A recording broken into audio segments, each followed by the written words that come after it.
you doing? This is Peter Hodgson, and this is the iHeart Guitar Podcast. I'm proud to announce the podcast has just joined the iHeart Radio network. You can find me on the app there and stuff now, which is pretty damn exciting. It's pretty funny because back in the day when I created iHeart Guitar, everything was called iHeart something. And then iHeart Radio came along and a few people were like, hey, is that anything to do with you? And no, it's just everything was iHeart something back then. But it feels pretty right to be, available on iHeartRadio now. Kind of makes a lot of sense. So the music you're hearing right now is a song that I've been working on. I'm doing a few things at the moment. I'm not working at Ormsby Guitars anymore. I wish those guys well, but I think I'm happier being a writer and a guitarist rather than working in sales and, marketing and all those things. So for now, I'm about to start writing some stuff for Guitar World and for Lucasfilm. You'll find me on StarWars.com soon. And of course, more stuff here on iHeart Guitar and more in, Australian Guitar Magazine and all those other places you can find me. I'll also be at the Melbourne Guitar Show in early August, and there'll be more information about my appearance there coming up soon. The music you're hearing right now is one of the tracks I'm working on, which is I'm doing a whole bunch of stuff that's really gothy and kind of inspired by that side of my musical influence. And at the same time, I'm working on a bunch of tracks that are very, progressive metal and that kind of thing. And you'll be hearing all of them eventually. I'll be putting them both out separately. The goth stuff has vocals, the metal stuff doesn't. And, it just kind of represents two different sides of who I am and what my musical interests are. What else? Oh, you know what? Last week I went to Sydney to see The Cure play Disintegration in full, along with a bunch of other tracks they recorded at the time they did Disintegration, some of which were released as B-sides and some of which were just basically demos at the time that they never got around to finishing. And it was the most inspiring, amazing gig. Simon Gallup's bass playing is incredible. Robert Smith's voice is he still sounds like he did 30 years ago. It's amazing. Reeves Gabrels is one of my favorite guitar players, and he was kind enough to hook us up with tickets because he's a total sweetheart. And man, he brings so much cool stuff to The Cure. He can play it totally straight when he needs to, and then he can just Reeves all over stuff. And that's really cool. Now that concert is available to watch at the moment on YouTube. I don't know if they're going to keep it up there forever or if it's just going to be for a few days. What they did is they played five shows. I saw the fourth, and the fifth was streamed live on YouTube. So I'll put that in the show notes, and if you're hearing this years in the future and it's not there anymore, then what can I say? Bad luck. But yeah, it was an incredible show and a testament to an incredible album, and it was just one of the best concert experiences I have ever had. Speaking of best concert experiences I've ever had, one of them was Guns N' Roses in Melbourne a few years ago, and that leads us nicely to our new guest, today's guest, Mr. Duff McKagan. Sorry to name drop here, but I've known Duff for a long time. Probably about 10 years ago we did our first interview, and he is straight up one of the nicest guys in rock. The first time I met him in person instead of over the phone, I was at NAMM in the media room writing some articles, and I suddenly got a phone call saying, "Hey Peter, this is Duff. Someone told me we should do an interview together, so do you want to meet up?" And after I picked up my jaw off the floor and pretended this was totally normal, I arranged to meet Duff up at the Fender room at NAMM, and so I'm waiting at the top of the escalator, and then suddenly here comes Duff with who was it? Tom Peterson from Cheap Trick and someone else I can't remember right now. I'm really sorry, whoever that was. And we kind of hung around for a bit, and Tom busted my balls about my Australian accent. And then we went into the Fender room, and it was so cool because everyone who came up to Duff, I've seen some pretty big stars be let's kind of avoid the crowds because it could be a bit intense. But Duff was just come along, everyone, gather round. And he literally gathered everybody around him, and had this whole like swarm of people like walking around with him as he checked out all the new Fender stuff and everything, and he'd take a moment to pose for a photo and stuff, but he didn't make it seem like star and fans. It was just like, come on everybody, let's just, go have a look. And it was the coolest thing. And then finally we went upstairs to do an interview in Fender's little hospitality area about 45 minutes later, after all this really sweet fan interaction. And we did this great interview, and then Duff was like, tell me about your life as a music journalist, and tell me about how do you balance that with family and all this stuff. And he was just like a dude chatting, and it was so cool because, to go from idolizing Guns N' Roses as a kid to just sitting there talking about parenting with Duff McKagan, you forget who he is really quickly because he's just such a nice, normal dude who's, interested in you. And yeah, that can be pretty rare. So he's a great guy to talk to. So he's got a new solo album out now called Tenderness, and it's very kind of country acoustic based. If you're into Guns N' Roses songs like Patience, then you'll definitely dig this. It's a bit more broad than that too, but that's a good kind of starting point to anchor your brain into, to kind of get a handle on what to expect. So we did this interview a few weeks ago. You can find the text version in the current edition of Australian Guitar Magazine. But here it is, me and Duff McKagan just talking about stuff.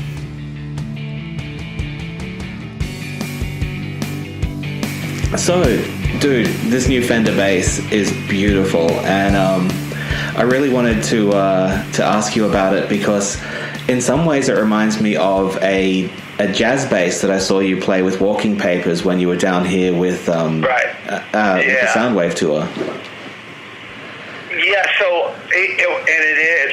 I mean, that's where that idea stemmed from. I had gotten this Geddy Lee jazz with a Reggie Hamilton mod to it, and I was taking bass lessons with Reggie Hamilton in 2008 or 9 or something, and taking a bunch of bass lessons with a bunch of different people, but Reggie Hamilton I kind of stuck with more, and he sent me one of his modded jazz basses. I was out with Velvet Revolver, and this bass just showed up. We were in the UK, and this box shows up, and I opened it up. It was very sweet of him, and I think I played it a little bit in Velvet Revolver. It was such a different bass than my Jazz Special to suddenly introduce into the set. I think I used it on All the Pieces or something. The song sounded a little different. And it had the hip shot on it, had all that stuff. And Walking Papers starts up, and there's a lot of drop D tunings. It's going back and forth in the set, throughout the set. And I grabbed that jazz.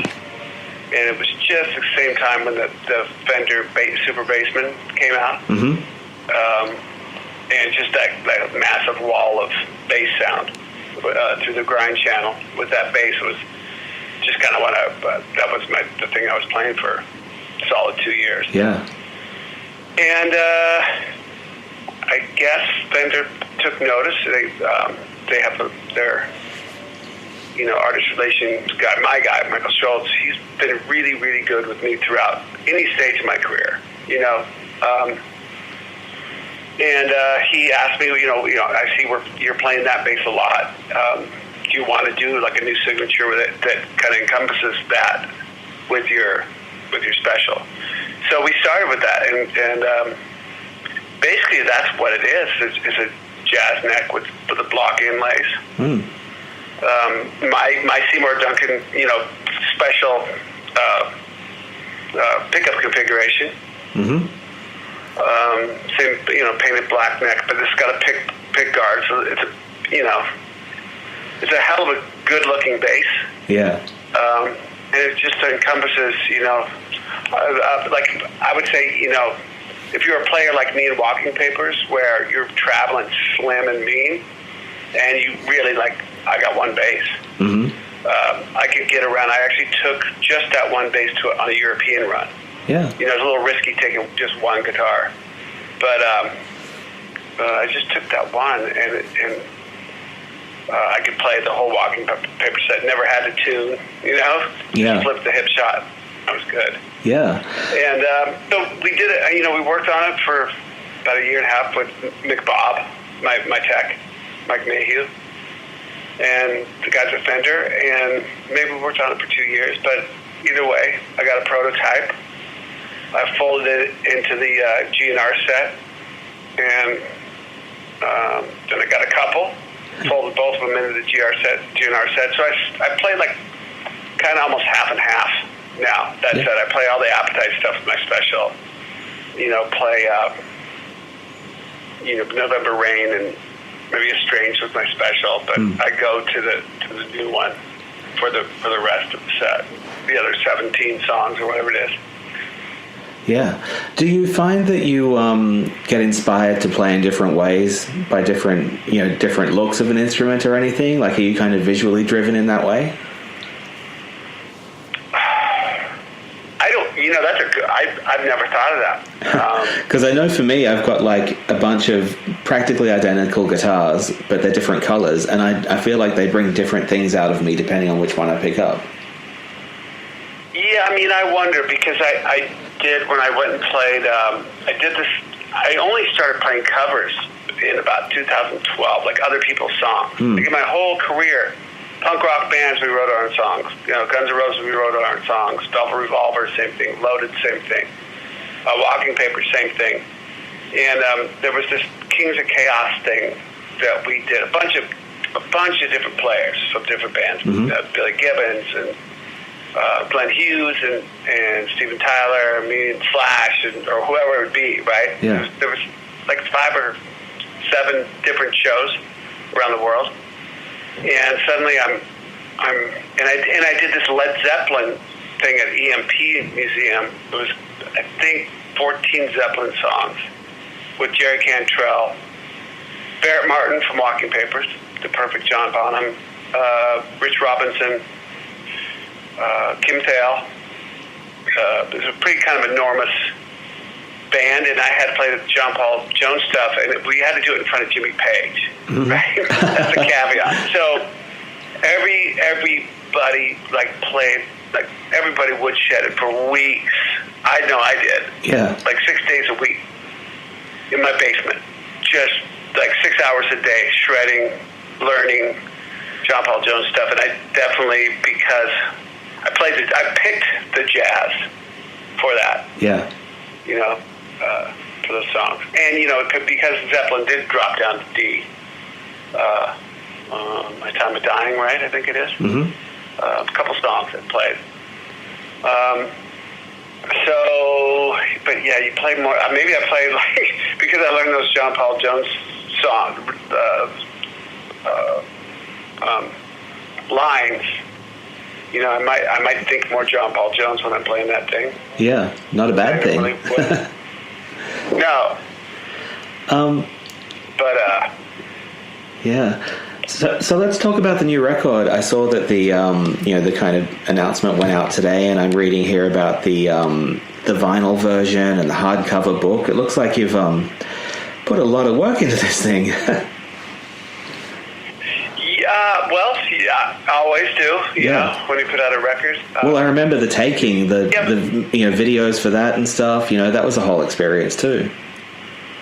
That was an experience, and if you're a Loaded fan, it was definitely just directed toward the people with our kind of sense of humor. Yeah. But this is a much broader. This is more like me putting out a third book, and I actually approached the topics in the songs initially as a book. I was writing little sort of beginnings of chapters, and I had my acoustic guitar on the GNR tour the whole time, and one thing led to another, and I wrote a song. I forget what the first song. I think it was "It's Not Too Late." It's the second song. Oh no, it's not the second song on the record. It's the third. I don't know what it is. Second song on the record. Yeah. I wrote that first, and I had this topic, and I kind of went after it in song, and it worked. And I kept doing that, and I had about maybe 10 or 12 songs, and Shooter Jennings came into the picture, and you know, they were just little crappy recordings on my GarageBand, but I sent them to him, and he loved it. He totally understood the direction, and when I came back from whatever that leg of the tour, we started to think about instrumentation and whatnot, and decided to use his band because they're wonderful, and they got it. And so yeah, but the topic and the lyrics, I really tried to make sure there wasn't one like missing word or a word that I could have done better on. Yeah. And that the topics were kind of understandable. It was a much broader topic record than a loaded record would be. Yeah. I mean, a song like Chip Away. Writing a book. Oh, sorry. Yeah. Yeah. So I started writing words for it as well. So there is a 3,500 page, 3,500 word, like mini booklet in there. Yeah, cool.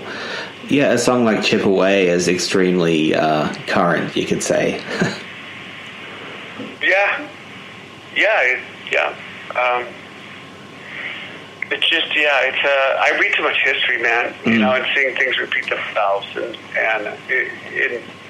in the hundreds and hundreds of books I've read on not just United States history, of course, but just the history of the world, and you see things repeat themselves, especially, you know, now I'm 55, I've seen some things repeat themselves a couple times, and I'm going, well, hey, there's books out here that tell us this has happened before, you know.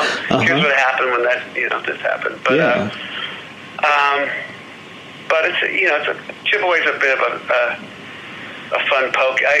We traveled away on this tour. We traveled to areas where, you know, in the U.S. we have the big three cable news networks, right? And if you get yourself wrapped into that and Twitter, you can really think the world's kind of a bleak place. Yeah. And I, you know, in like at some point on the tour, I wasn't at a place where I could watch any news. And I never really checked my Twitter where I post something from Soundcheck, you know, and wouldn't look at replies. I stopped looking at it in general.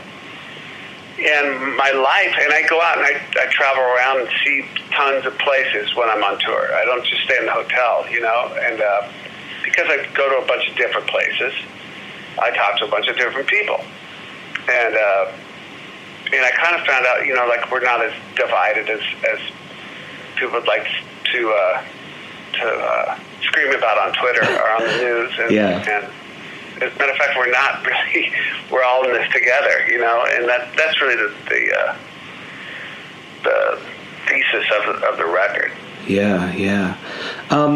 When I heard you were doing a new solo record, part of me expected it would be very punk, and then when I heard it, I was like, oh wow, I guess you're satisfying the kind of heavier side of what you do, you know, with guns and stuff, and so this is an opportunity to do something a lot more open. Yeah, I mean,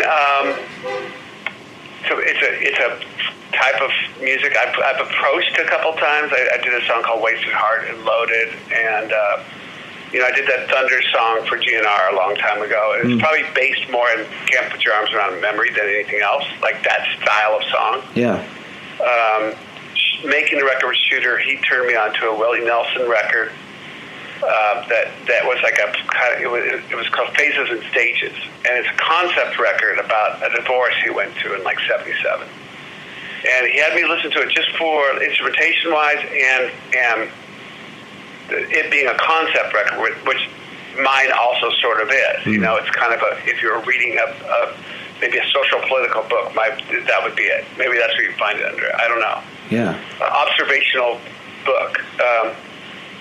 And so, you know, I wasn't really too exposed to country at all, except for like Elvis gospel stuff, which I really like. But that's not really country; it's gospel.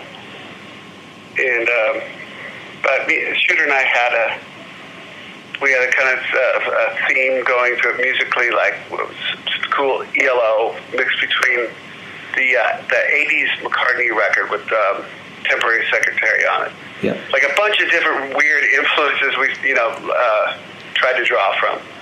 And we hit on the sound that we found. Yeah, very cool. Will you be touring the solo record? Yeah, we just announced tour dates today. I see. Yeah, so here we go. Cool. Yeah. We announced American tour dates today, so it's not super extensive, but we're playing, I don't know, 14 cities or something. Yeah. I'm not sure actually. Yeah, that's gotta be fun. Have you? And we just played our first gig. We just played our first gig today, live on the radio on Steve Jones's show. Yeah. And it's videotaped and recorded and all that stuff. It was like hell of a first gig. We had one rehearsal yesterday because Junior's band has been out touring. I had my shit down, and we showed up to rehearsal yesterday, and his band is so good. Those guys are so good that by the time today rolled around, it was all good. Yeah, and of course you and Steve Jones go way back. Yeah, Steve played with us. I went to his house last week and went through the 3 songs with him, and he's been known to get up and play with the bands that come on his show when they play that stage. And he was great, and being on stage for the first time of this band, this new kind of music for me, and being there with Steve made it, kind of more just cool. Yeah, yeah. So that looks like pretty much almost our time up, and that's like all my questions we've burned through. That's great. So, dude, thank you so much for your time. It's been great to talk again, and I can't wait to catch you next time you make your way down here, whenever that will be. Sure. Yeah, okay, where are you at? I'm in Melbourne. Melbourne, okay, cool. Yeah. All right, I'll catch you when I see you there. Cool. Catch you soon. Bye. All right, man. Thanks for it. Bye.